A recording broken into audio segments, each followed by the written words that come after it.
boys, how are you? My name is Jaybur, and these are these two dossers here, Nathan and Chris, and we are here for another episode of the Footcast.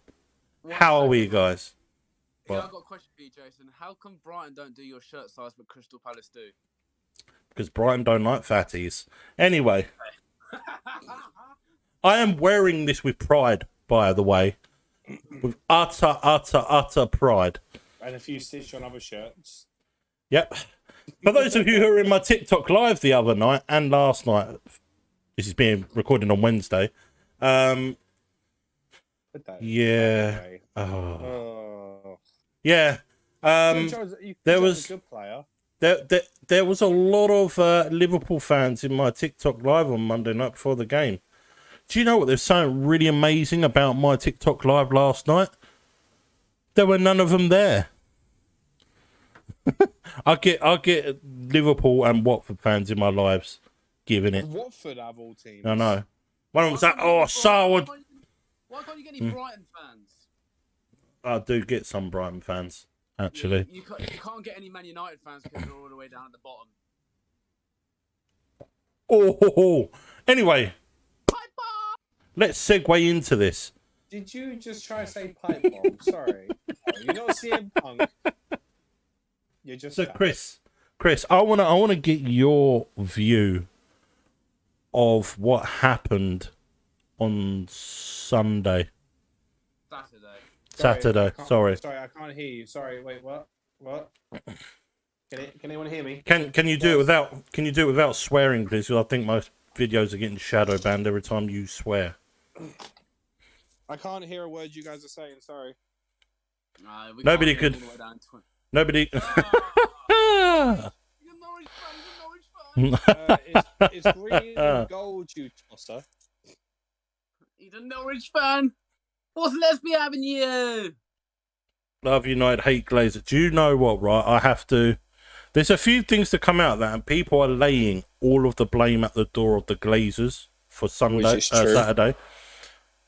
It's partly true, right? Partly? But that team you have should not be losing 4-0 to Brentford. Sort your scarf out. Sort your scarf out, because you look like you're about to play Quidditch or something. I am. I'm Ron Measles. Ginger Malfoy. If you said Ron, it would make sense. But Malfoy just makes you sound like a fucking idiot. He swung and missed it, didn't he? Well done, Nathan. He did.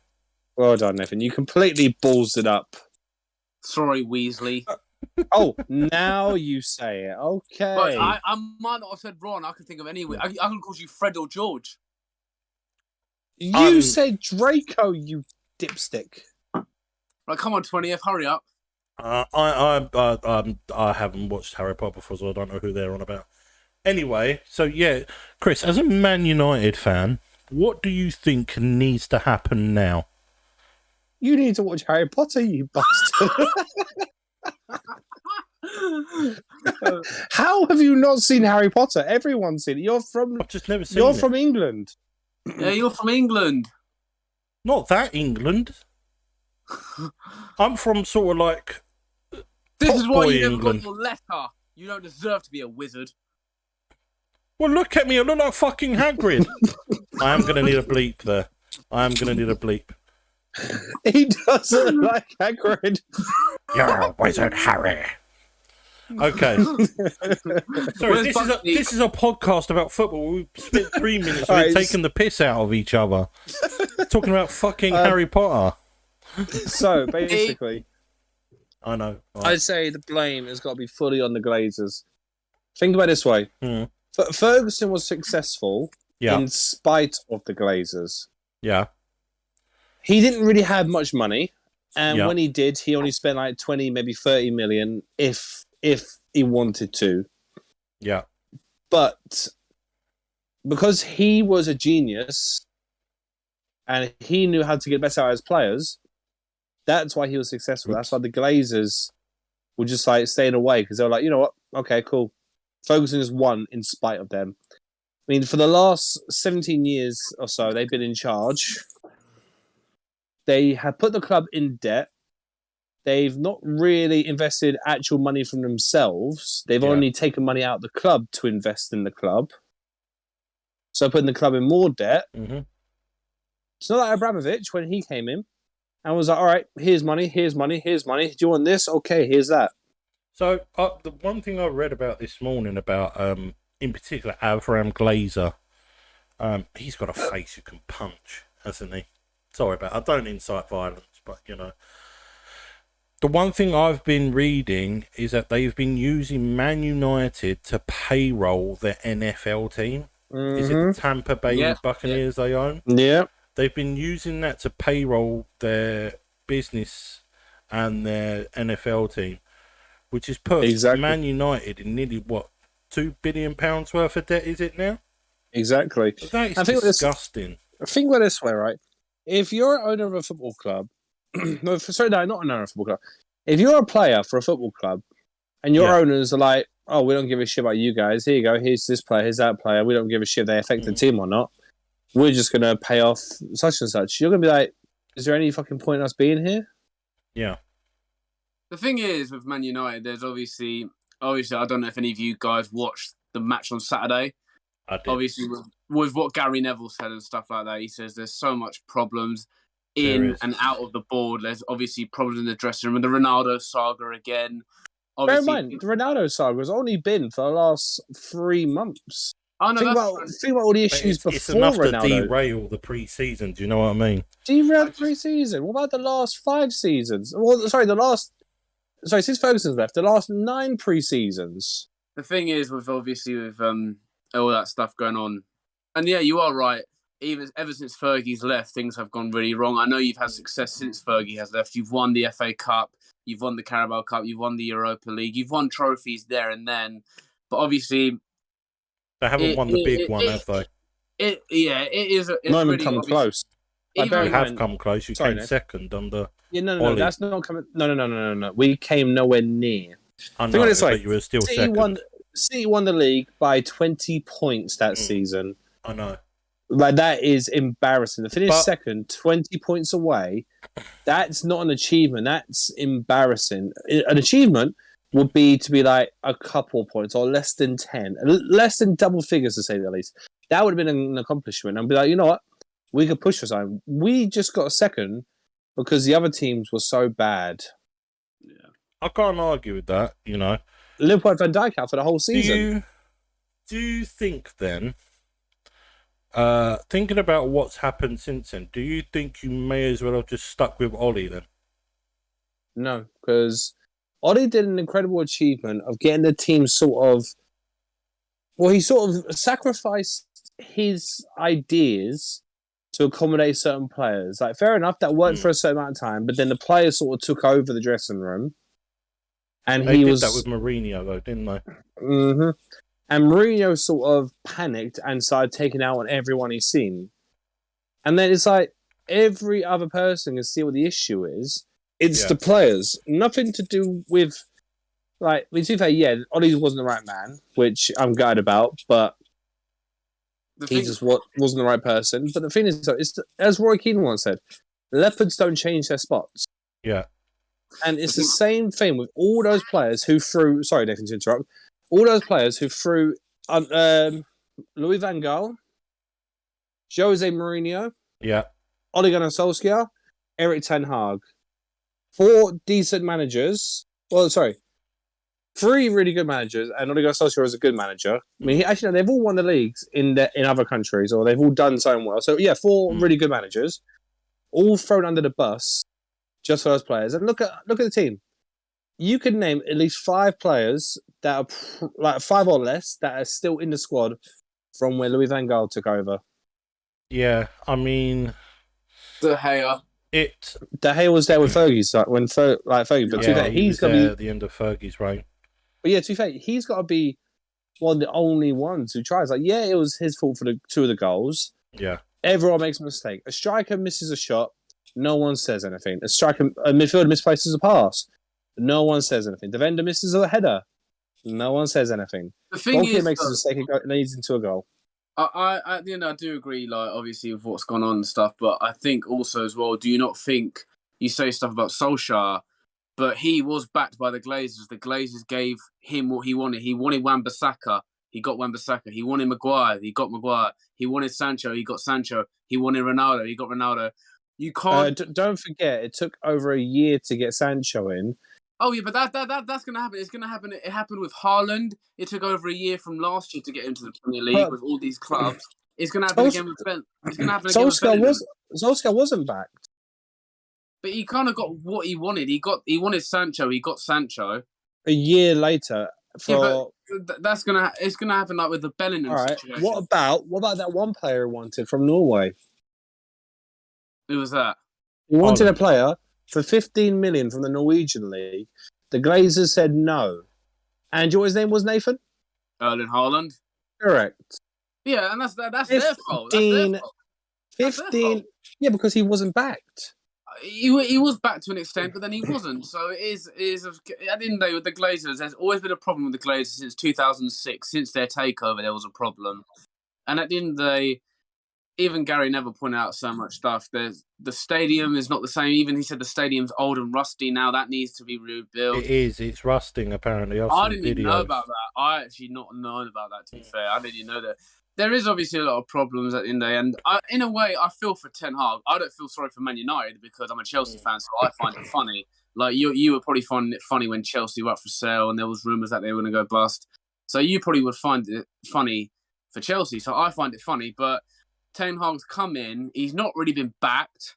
I don't feel he has. He hasn't. He hasn't been given the players he's wanted. But at the same time, he's also desperate because he's going for Arnautovic. Admittedly, that's been shut down now, but that's just desperation. Joe Felix is a good shout. He is a quality player, but they're not going to let him go for whatever he's worth. I don't even know what his contract's worth. He won't leave. He won't leave. He's playing in the Champions League, fighting for La Liga, and also fighting for a Champions League. Why on earth would Atletico Madrid, who signed him for over 100 mil, why would he want to leave that and come to a club who is struggling to even score a goal against Brentford? I just obviously think that I think they do need to just get rid of Ronaldo. I think they just need to sell him. But then there's clubs that don't want him. Clubs don't want him. Yeah, but it's all well and good saying sell Ronaldo, but then that doesn't solve the problem with the other players that threw every other manager for the last 7 years under the bus. But it's going to take years for the United to even be the United they was under. Yes, but to be fair, you can't just blame Ronaldo because he's the big name. Yes, he's the big name in the squad, but you're forgetting Rashford, who for the last 2-3 seasons has been walking on the pitch like, I don't really want to be here. Why am I here? I can't be asked to run two steps away for a ball to put in the back of the net. Yeah, I'm like, no. He did that end of last season, and look at Maguire. When he runs, it looks like his ankles are melting. He's been a flop since he's been bought. If I'm honest. Exactly. Well, no, he had that one good season when he started. Oh yeah, no, really good season. And then even during the restart, he was still good. During the restart after COVID, the thing is, it is a massive mess at United. They let Pogba go for free when they could have just sold him. All right, here's a good question for you, Nathan. When was the last time United made a decent profit on a player? I can't remember. I'll tell you when it was. 2009. Ronaldo. Cristiano Ronaldo. Yeah. Yeah. Because back then he was younger. He's still obviously he's the best player in the world. But you're saying that about you can't blame Ronaldo. Why has Ronaldo said you're going to know the truth in 2 weeks' time? Why not just come out now? The club's in crisis. Might as well just carry it on. The club's been in crisis since the moment he joined, and before he joined. So, Ronaldo why does he have to wait 2 weeks to reveal what he has to say? Because if he leaves the team, then he can be like, you know what, this is the issue, this is the issue, this is the issue. Plus, it builds expense for him to talk. Think this way.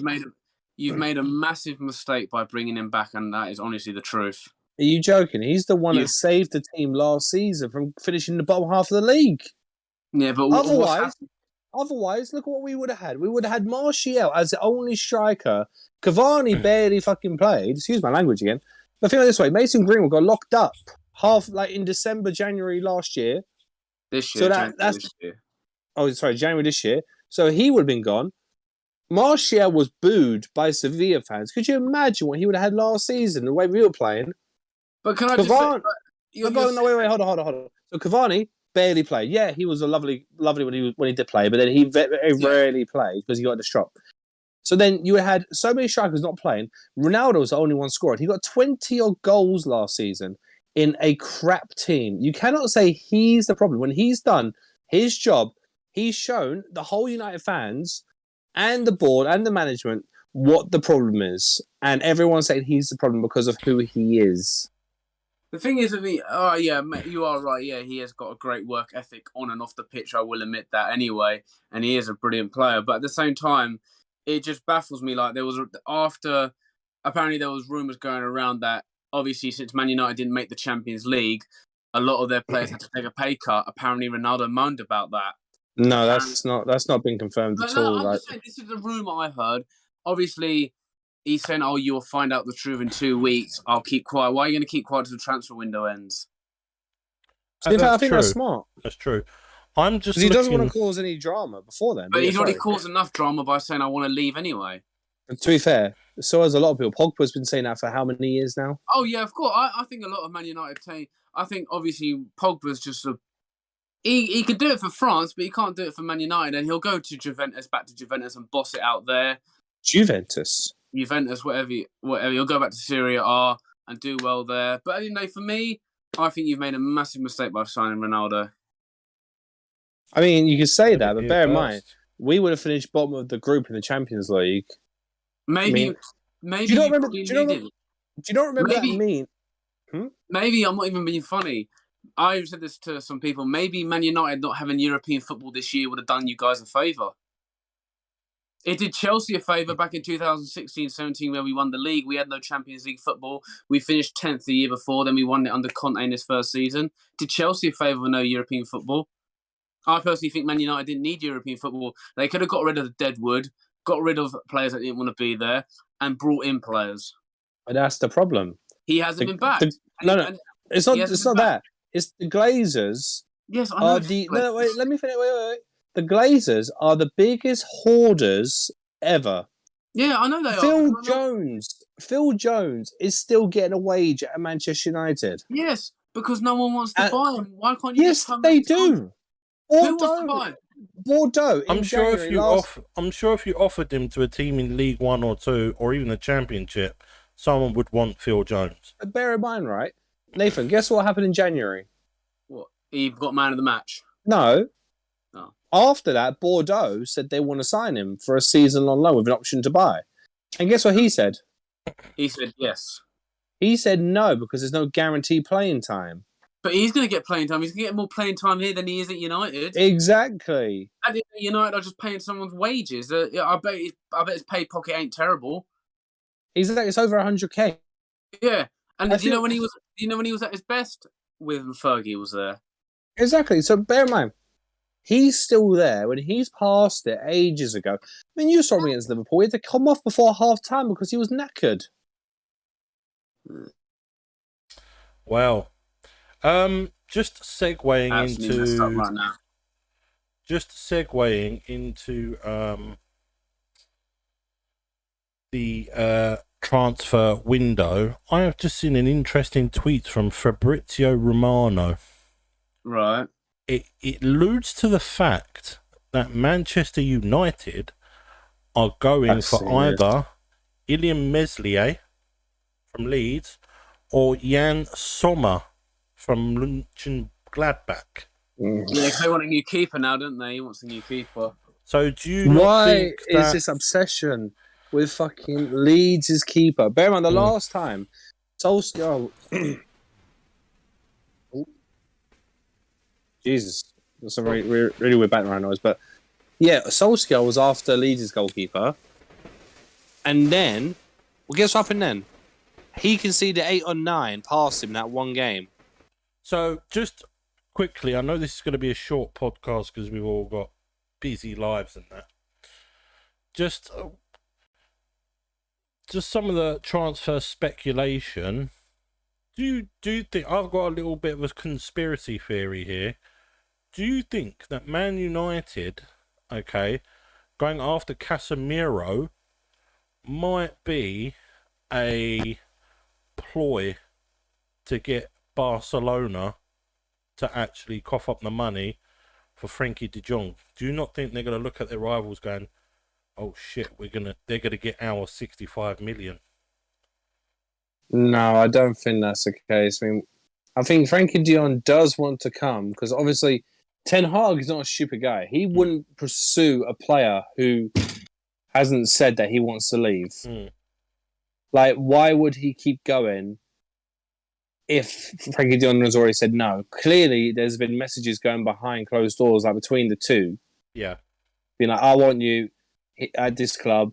And he's like, all right, let me just get this pay thing sorted and then I'll be there. And then that's the reason why it's all stalling. Yeah, I mean, it's a bit of a mess because you missed out on Rabiot as well. Yeah, don't want Rabiot. I mean, bear in mind, we got Donny van der Beek who could play that role, who doesn't get a chance. We got, Christian Eriksen, who's quite good. I'll give him credit. He's been our best player so far this season in 2 games, which is absolutely ludicrous. A guy with a pacemaker is outdoing all the other players on that starting 11 and on the subs bench. It's mental. Some other news as well. It looks like Dele Alli is going to Besiktas. He deserves it. Because he's some wasted talent there, isn't it? Yep. I mean, he's an absolute idiot. If he just kept his head down and actually focused on the way he plays, he could have been a decent player. Ferguson literally said to Mourinho when Mourinho first joined, when he asked him for advice, and he turned to him and said, sign Dele Alli. I mean, it looks like Watford as well. They're getting raided now. João Pedro could be on his way to Newcastle. Crystal Palace are interested in Ismail Assar. I wouldn't sign anyone from Watford if I was Palace after the last one you signed. He's been all right. He's been all right. The only thing he does all right is say fuck on Ben Foss's podcast. I saw that. That's all he says on there. All right, here's what he says. Jason, you can bleep this out if you want. Fuck you, you fucking fuck. It's you're going to love the editing. I know. I think I might just leave the swearing in there. It's too much. Just beep it. Let's just be real. Some other little bits. Casades going to Chelsea. Nisa after Ben Brereton Diaz. How the hell have Chelsea got so much bloody players in? It's ridiculous. Brighton have signed Pervis Estupinian. I know I was waxing lyrical about him on FIFA a couple of years ago, but he's hardly a good backup for not backup, a good replacement for Cucurella, is he? Chelsea are in a new round of talks with Pierre-Emerick Aubameyang.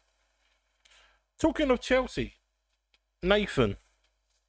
Yes. The match on Sunday, do you feel robbed? I do. I am so sorry. That second goal should not have counted. It shouldn't have. If you the first goal definitely was a fair goal. That was a good tackle, and it was Jorginho's fault. He should have booted the ball away. And with the Havertz one, I watched it back. He did get the ball slightly, but the second goal, you don't pull someone's hair in the penalty area. Anthony Taylor, Tyler, whatever his name is, should never ref a Chelsea game again.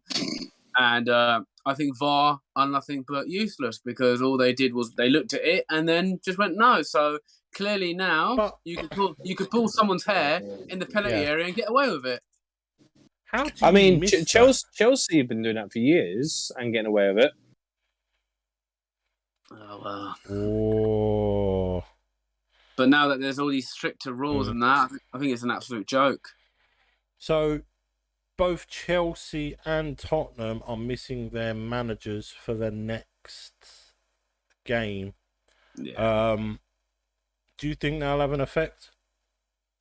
I think obviously it's had an effect before because when we played Plymouth Argyle, Tuchel obviously got COVID. I think it will have a little bit of an effect, but he would give his assistant the instructions and stuff. Yeah.